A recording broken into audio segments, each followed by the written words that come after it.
My name is Alex Cecilia. I'm a graphic artist, and I'm going to show you how to turn a photo into a painting in Photoshop.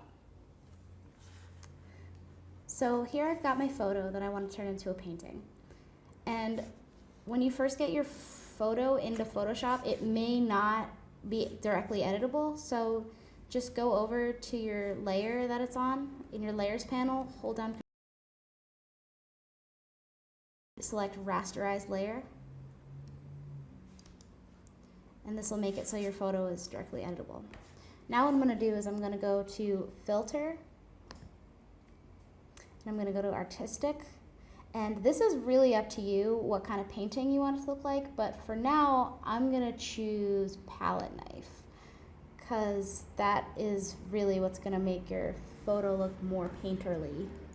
So in this window you can edit, how big your stroke size is depending on how much like a painting you want to look. I mean, I'm going to turn it up just a little bit so that I get that kind of detail. And then you can mess with your stroke detail and the softness.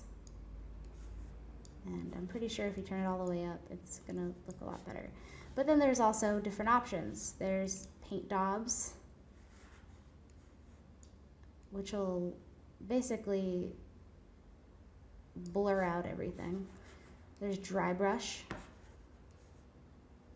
and this will look more like a photo than a painting.